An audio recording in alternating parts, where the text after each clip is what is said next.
माँ पूछ रही थी तूने ठीक से खाना क्यों नहीं खाया। माँ का नाम लेकर तू मुझसे मत पूछ। रुशाली, अगर मुझे तुझसे कोई सवाल पूछना होगा ना तो मैं साफ साफ पूछूंगी। माँ के पीछे छुपने की मुझे कोई जरूरत नहीं है। अच्छा, आज माँ को बड़ा ख्याल आया मेरा कि मैंने ठीक से खाना खाया या नहीं। माँ को तेरा ख्याल हमेशा रहता है। ऐसा कभी नहीं हुआ कि तू भूखी सोई हो और माँ भी आराम से सो गई हो। ये तेरी अपनी फ्रस्ट्रेशंस और इरिटेशंस हैं और इनमें तू घर वालों को शामिल मत कर, ओके? ठीक है, आई एम सॉरी, पर तू भी साफ साफ पूछना जो तू पूछना चाहती है कि क्यों मैंने उस औरत के साथ इस तरह का बर्ताव। उस औरत नहीं रुशाली, शिल्पा मैडम। शिल्पा मैडम कहो, वो हमारी टीचर हैं। होंगी नहीं है। और इसी बात को तुम भूल रही हो कि कौन टीचर है और कौन स्टूडेंट। ये बातें मेरे लिए कोई महत्व नहीं रखती। ये सिर्फ समाज के दिए हुए नाम है। You are absolutely right.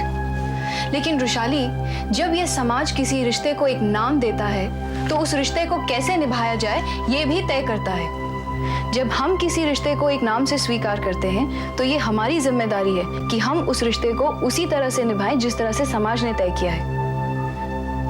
इस संसार में तो मर्द और औरत के अलावा कोई रिश्ता है ही नहीं। भगवान ने तो सिर्फ मर्द और औरत ही बनाया, बस। मगर एक मर्द और औरत के रिश्ते को जब भाई और बहन का नाम दिया जाता है तो उनके बीच जो प्यार होता है वो ममता का रूप लेता है। पति पत्नी या प्रेमी प्रेमिका के बीच ममता नहीं होती, सिर्फ मोहब्बत होती है। ये भी एक रूप है प्यार का। माँ और बेटे के रिश्ते में जो प्यार होता है वो अलग होता है। रुशाली, ये रिश्तों के नाम महज नाम नहीं, लकीरें होती हैं मर्यादा की। अगर हर इंसान इन लकीरों को लांघने की कोशिश करेगा तो वो इंसान नहीं, जानवर बन जाएगा।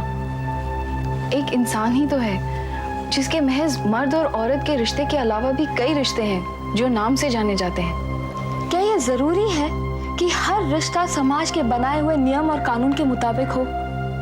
एक जमाना था जब दो प्रेमियों को लोग नफरत के नजर से देखते थे, लेकिन आजकल ऐसा नहीं होता। मैं समाज के लिए नहीं, तुम्हारे लिए कह रही हूँ रुशाली। तुम अनिरुद्ध सर के साथ अपने रिश्ते को एक नाम तो दो, उस रिश्ते को जान तो लो, फिर सोचना उसके बारे में। मैं सर को चाहती हूँ। शिल्पा, रुशाली की एक उम्र है, उसकी अपनी एक सोचने की शक्ति है। उसकी उस उम्र के हिसाब से एक पसंद है, एक चाहत है, और ये सब उस उम्र से जुड़ी हुई है, बंधी हुई है।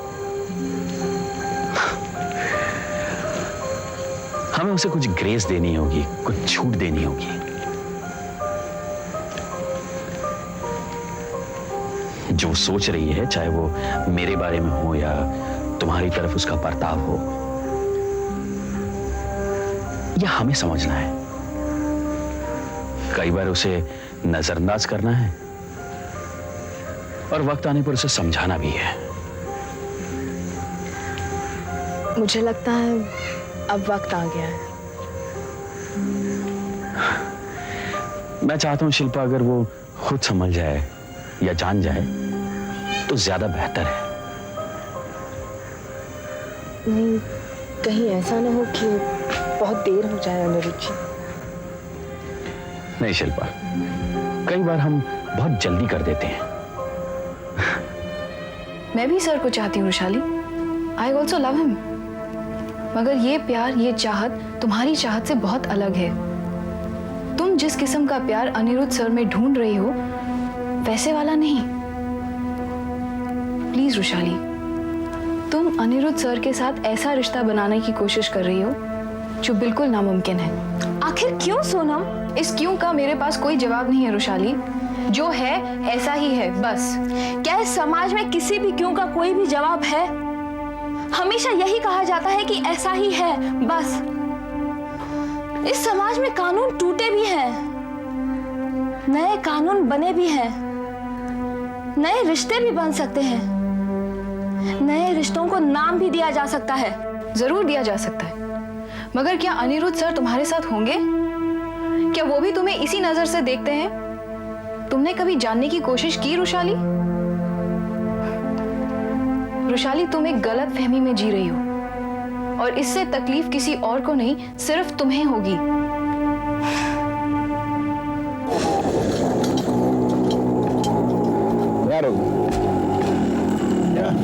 बस बस बस। अरे यार,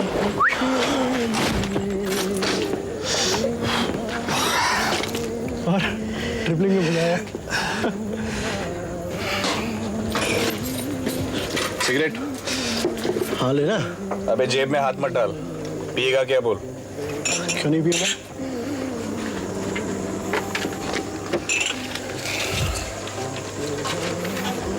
और क्या हाल है चाचा?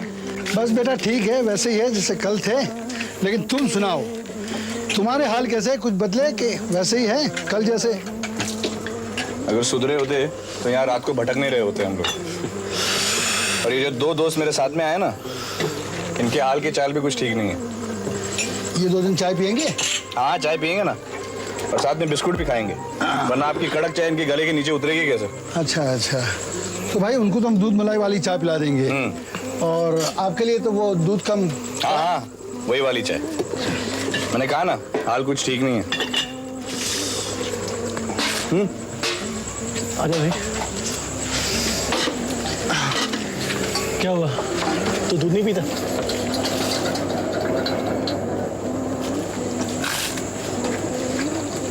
दूध पीने से नींद आती है, पर परेशानियां सोने नहीं देती।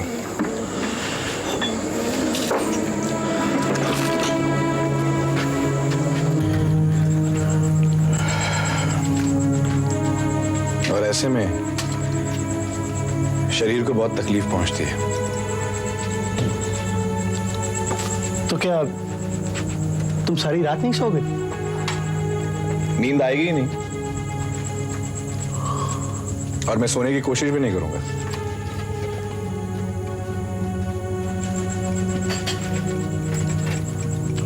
क्यों बे? तेरे को घर जाना है क्या? नहीं यार, वहां कौन है मेरा? अगर कोई होता ना तो इस समय तो यहां नहीं होता। लो बेटा चाय लो। आपकी आपकी है सर? हाँ क्या है? ये आपको बोलो बेटा, दूध मलाई वाली। ये जो चाचा की दुकान है ना, ये हम जैसे लोगों की वजह से चलती है। तेरी बात।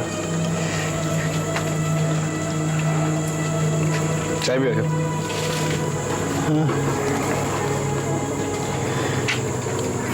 कुछ लोगों के घर में बहुत से लोग होते हैं, और कुछ लोगों के घर में कोई नहीं होता। अगर अब मैं घर जाऊं ना,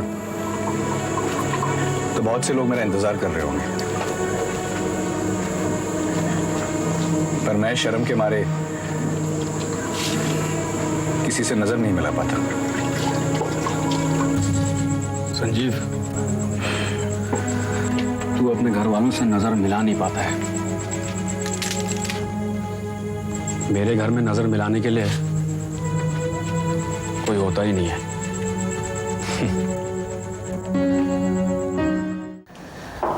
जिंदगी में सिद्धांत और संघर्ष की बातें करने की एक उम्र होती है उमा। कुछ वक्त गुजर जाने के बाद इंसान जब उनके बारे में बात करता है तो पता चलता है कि वो खुद उन पर विश्वास नहीं करता, पर आदत से मजबूर वो बोल रहा है। थक गया है मगर बोल रहा है। पर अनिरुद्ध की आवाज में, उसके बोलने के अंदाज में मुझे वही कन्विक्शन, वही विश्वास नजर आया उमा जो पहले हुआ करता था। वो कहीं भी कमजोर नहीं पड़ा है उमा। जानती हो, जब वो अपने स्टूडेंट से बात कर रहा था तो मेरा मन कर रहा था कि मैं बस उससे सुनता ही चलूं। एक बात पूछनी थी आपसे। अनिरुद्ध जी, मैं जानती हूँ ये सवाल पूछना मतलब आपकी जाती जिंदगी में दखल देना होगा, मगर फिर भी मैं। पूछो शिल्पा।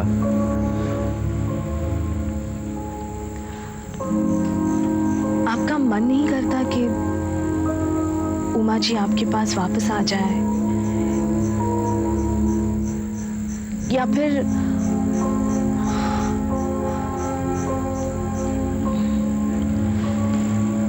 मैंने सुना है वो आपसे मिलने हॉस्पिटल आई थी।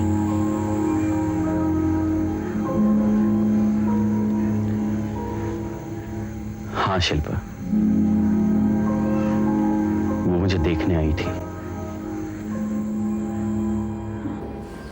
तुम भी कहाँ बदले हो गिरीश? तुम्हें भी तो अनिरुद्ध बहुत पसंद था। उसकी बातें, उसे सुनना तुम्हें बहुत पसंद था। तुम हमेशा कहते थे जब वो बोलता है तो बहुत अच्छा लगता है।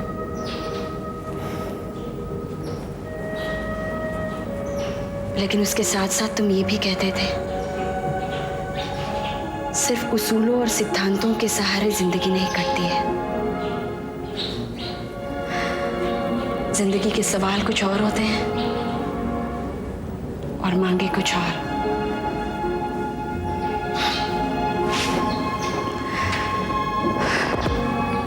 अब भी कुछ भी नहीं बदला है, न मैं, न ही तुम और न ही अनिरुद्ध। सिर्फ वक्त गुजर चुका है।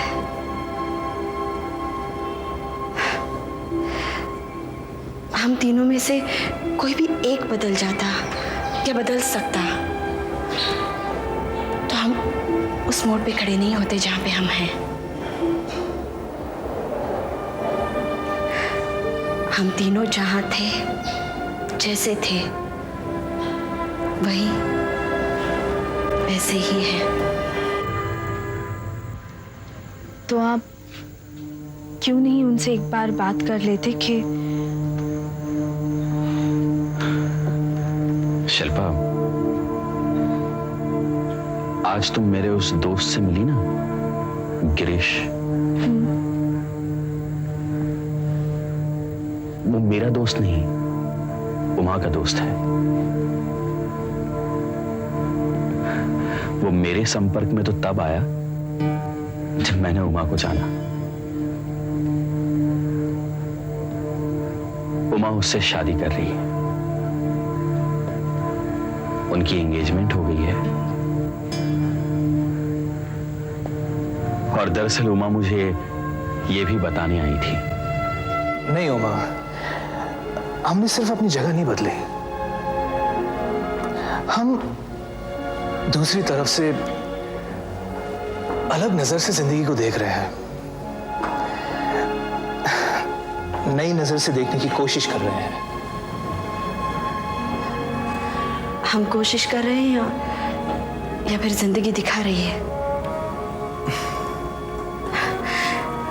गिरीश, पता है कभी कभी मुझे अनिरुद्ध से बहुत ईर्ष्या होती है। वो हमेशा से जानता था कि उसे क्या चाहिए, और तुमसे भी। तुम भी तो जानते थे तुम क्या पाना चाहते हो। हाँ, हमेशा से मैं जानता था कि मुझे क्या पाना है, और मैंने पा लिया उमा।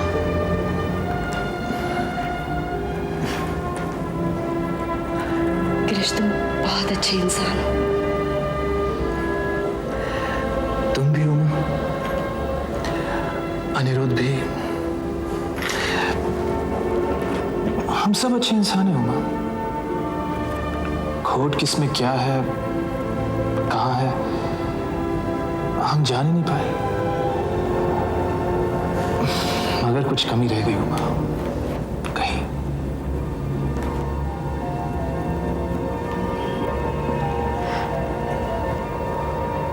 गिरीश, इस सफर में हम सब घायल हुए। हम सब ने जख्म खाए।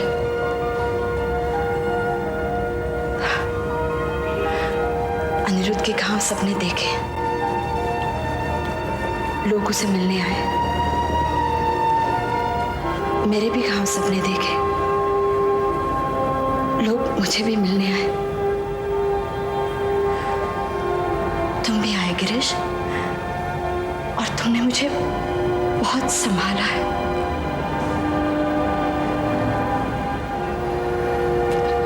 गिरीश, जख्मी तो तुम भी हुए थे और मैं ये जानती थी, और अनिरुद्ध भी। फिर मैं ये सोचती हूँ कि मैं तुम्हें मिलने क्यों नहीं आई। मैंने तुमसे क्यों नहीं पूछा गिरीश तुम कैसे हो।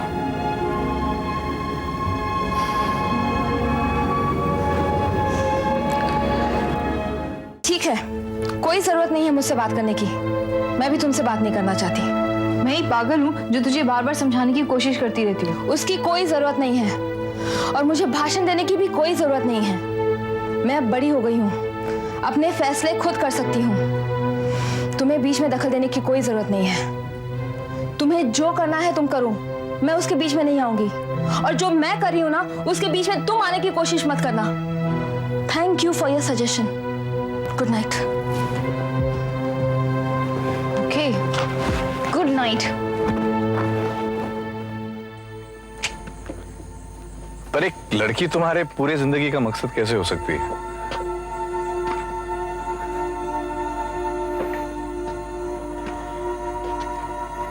मेरे बाप की लाइफ का एक ही मकसद रहा है आज तक। हमारे घर में जो 4 मुंह है ना, उसको रोटी से ठूसना, हो सके तो 2 बार या कम से कम 1 वक्त। अगर वो भी नहीं हो पाया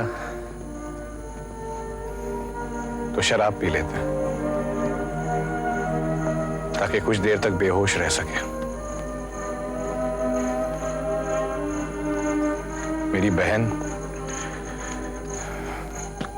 बस में 1 घंटा जाने के लिए, 1 घंटा आने के लिए, सफर में 2 घंटे, ऑफिस में 8 घंटे, पूरे 10 घंटे बर्बाद करके 850 रुपए कमा लेती है। और आज के जमाने में किसी के मकसद को खरीदने के लिए 850 रुपए बहुत सस्ते हैं।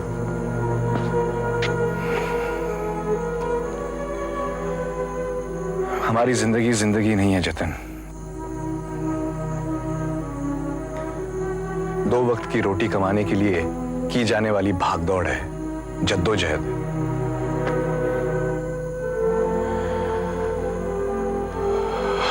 फिर काहे के सपने, काहे का मकसद?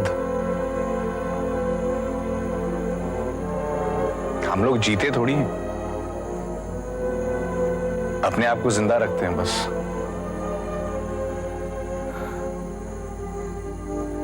हमारी सोच अलग है, हमारे मुद्दे अलग हैं,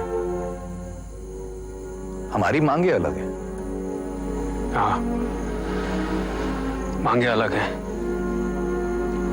फिर भी रात को हम तीनों यहां एक दिशा में भटक रहे हैं संजीव। घर क्यों नहीं जाते? अगर रोटी पाकर ही इंसान सब कुछ पा लेता तो मैं इतना क्यों तड़प रहा हूं? मुझे नींद क्यों नहीं आ रही है? यार, इंसान चाहता क्या है जिंदगी से? बस जिंदगी।